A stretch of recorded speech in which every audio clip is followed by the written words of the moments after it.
Karina's POV. All throughout the dinner, walang ibang nagsasalita kundi si Simon. Yung mga diskarte niya para sa babae. Tapos kwento pa siya ng kwento tungkol sa babaeng palagi niyang inaabangan sa opisina. Sino kaya yun?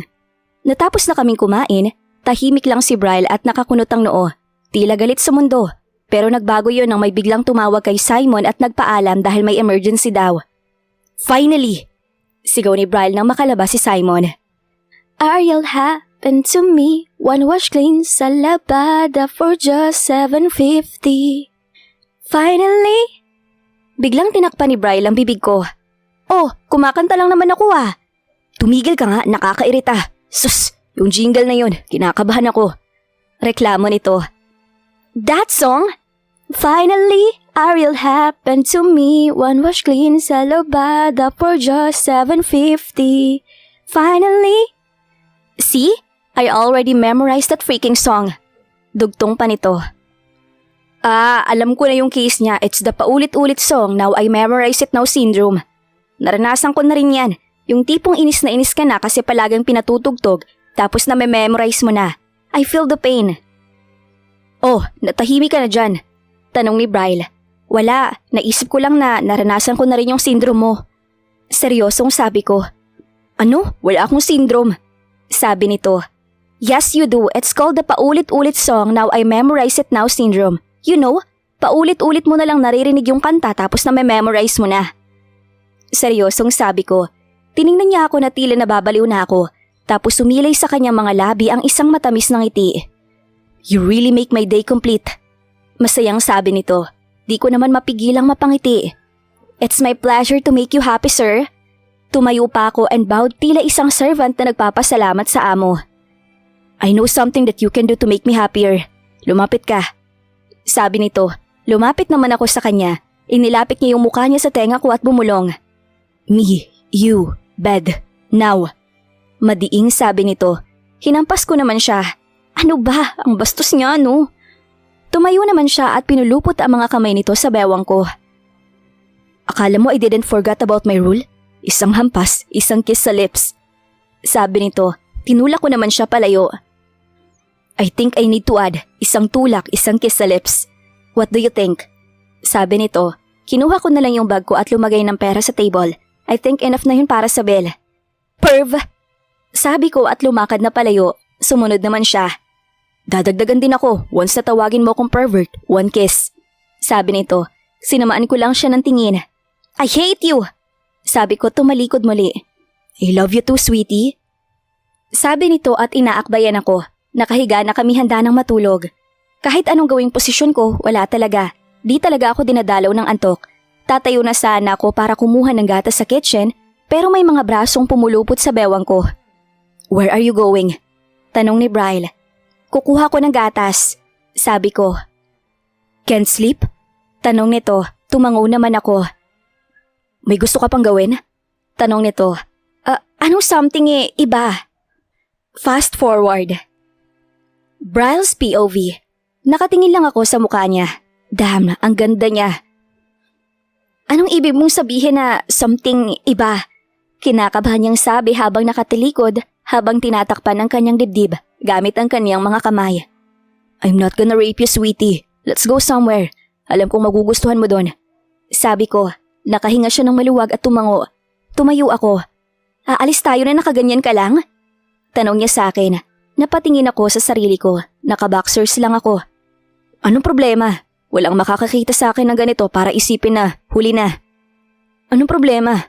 Parang may makakakita sa akin ng ganito. Sabi ko. Tumayo lang siya at naglakad papunta sa walk-in closet at kumuha ng jersey shorts at t-shirt at iniabot sa akin. Suotin mo yan. Utos niya sa akin. Ngumiti lang ako at kinuha ang damit at sinuot. Good, tara na. Sabi niya. Napatingin ako sa kanya. Nakasuot siya na maikling night dress. Shit, hindi ko siya papayagang sumama sa akin na nakasuot ng ganyan.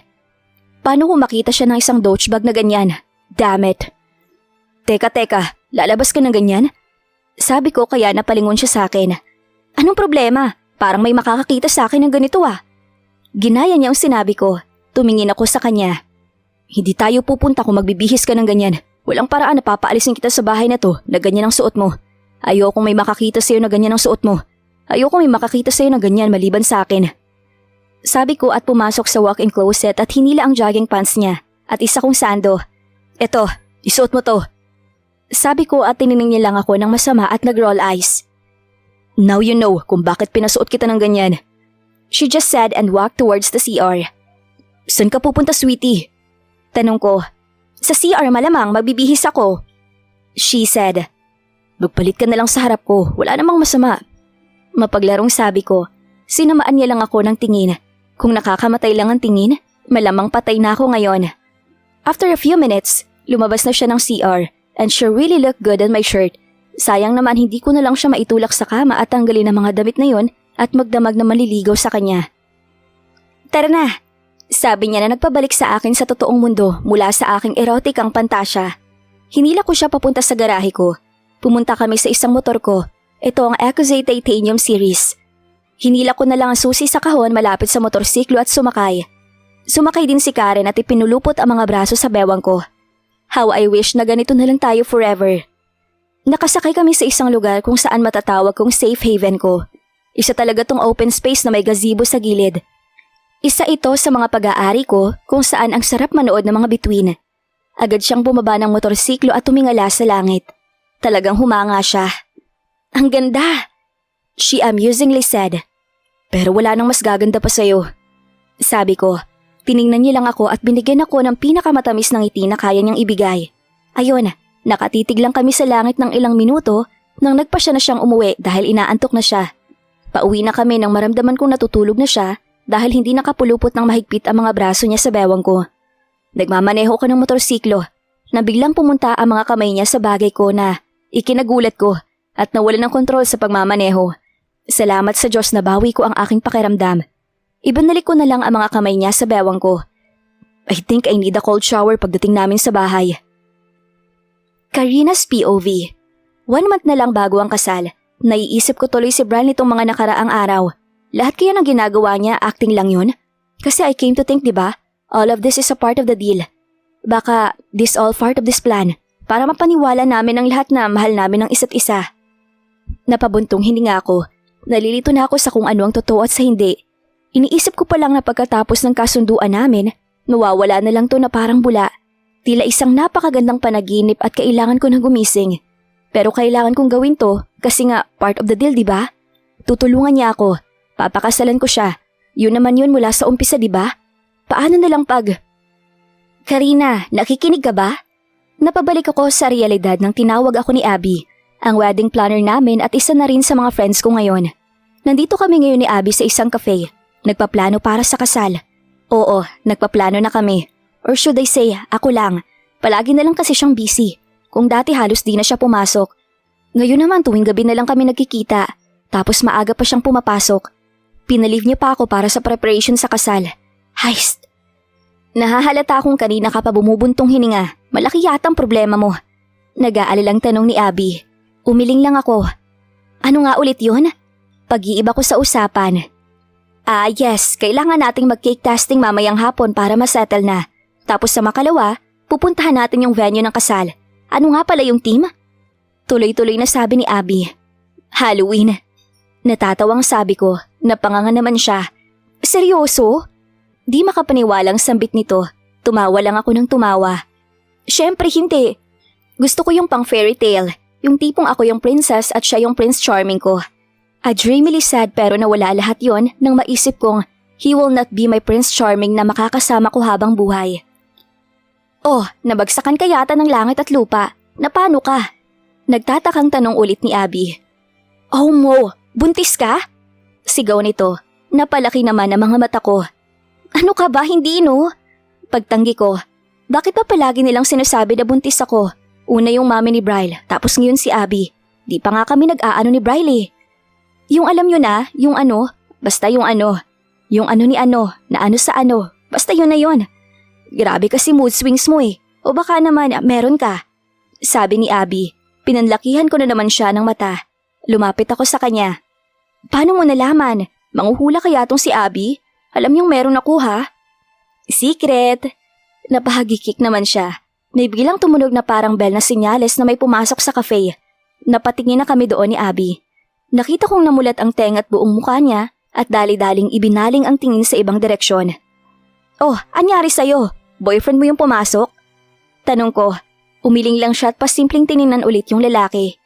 Nakita kong tumingin siya sa direksyon namin kaya agad namang ibinaling ulit ni Abby yung tingin nito. Ah, gwapo siya ha. Tapos ang ganda pa ng katawan. Tutal hindi mo naman siya boyfriend. Ere-recommend ko na lang siya sa kay... Di ko na tinapos yung sasabihin ko kasi nang tininan ko yung babaeng nasa harapan ko, para na siyang sasabog. Wag na wag mong gagawin yan, sasabunutan kita. Madiing sinabi nito. Sino ba siya? Pag-uusisa ko, bigla namang nalungkot yung ekspresyon niya at tumungo. Ex ko. Malungkot na sabi niya. Ex mo? Anong ex yung before sa Y? After ng W? Ex na crush? Ex na boyfriend? Di niya ako pinatapos nang bigla siyang magsalita. Ex-husband. Tila naiiyak na sabi nito. Ha? Bakit kayo naghiwalay? Naiintriga tuloy ako sa nangyari sa kanila. Wala, it's another story. Sabi nito. Dali-dali nitong inayos ang sarilit mga gamit nito, tila aalis na. Aalis na ako, tandaan mo. Mamayang hapon may cake testing kayo. Iti-text na lang kita sa ibang details. Nagmamadaling sabi nito. Tatayo na sana siya nang may lumapit sa aming isang lalaki o si ex-habilicious ni Abby. Pwedeng makiupo? Tanong nito. Madaming upuan, bakit dito ka pa uupo? Nanadadya ka ba? Seryosong sabi ko. Di siguro niya napansin si Abby kasi nakataliko dito sa kanya. Ha, look around you. Is there any vacant seat? Aroganting sabi nito. Oh, kaya pala. May attitude problem ito, kaya siguro naghiwalay ang dalawa. Tiningnan ko naman ang buong paligid. Oo nga't wala ng upuan. Pahiya naman ako, kaya pumayag naman akong paupuin siya. Nang makaupo siya, doon niya lang siguro napansin at namukaan si Abby. Napatulala ito at tila hindi makapaniwala sa nakikita. Abby? Is that you? Nauutal na sabi nito at nilapitan si Abby. Mauna na ako. Sabi nito at mga alis na nang pinigilan ito na ex-habilicious niya sa paghawak sa kamay nito. Don't tell me you're running away again. Parang nasasaktang sinabi ni ex-habilicious ni Abby. I'm not running away. Tapos tinanggal ni Abby ang kamay ni ex-habilicious niya at lumakad na palabas pero sinundan siya ni ex-habilicious niya. Nasa labas na sila. Pero rinig na rinig pa rin ang pagtatalo nilang dalawa. Bahala sila. Sabi nga ni Abby, another story na sila. Story ko kaya to, kaya syupi muna sila. Sandali tatawagan ko muna si soon-to-be habilicious ko. Tumatawag. Bryle, aking honey. Huwag niyo nang questionin, siya ang naglagay niyan. What? Galit niyang sabi, bad mood yata. Ano? Nauutal na sabi ko. What? Can you please hurry up, Karen? I have things to do. Galit na sabi nito. Ramdam kong may namumuong mga luha sa gilid ng mga mata ko. This is the first time na sinigawan niya ako, tapos tinawag pa akong Karen. I composed myself while holding back my tears. May cake testing mamayang hapon, sabi ni Abby. Tatanungin ko sana kung... Di niya ako pinatapos. I can't go, okay? Kaya nga pinalive kita para ikaw umasikaso ng lahat, diba? Choose whatever you like, okay? Tapos inend niya na ang call. Doon na tumulo ang mga luhang pinipigil ko. Anong nangyari sa kanya? Walang ganang pumunta sa cake house. Agad naman akong sinalubong ng isang bibong staff. Good afternoon, ma'am. Welcome to Cake House. We serve the most delicious cakes in town. How can I help you? Ngiting bungad nito sa akin. Ngumiti ako, pero peke. Cake testing. Maikling pahayag ko. Cheer up, ma'am. I'm sure our cake will make your day better. This way, ma'am. Sabi niya at inakay ako sa isang parang private room. Nang buksan ko ang pinto ay bumungad sa akin ang isang kwartong puno ng iba't ibang flavors ng cake at ilang malalaking catalogs. If you ever need my assistance, ma'am, don't hesitate to tell me. Sabi pa nito habang hinila ang upuan kung saan ako uupo.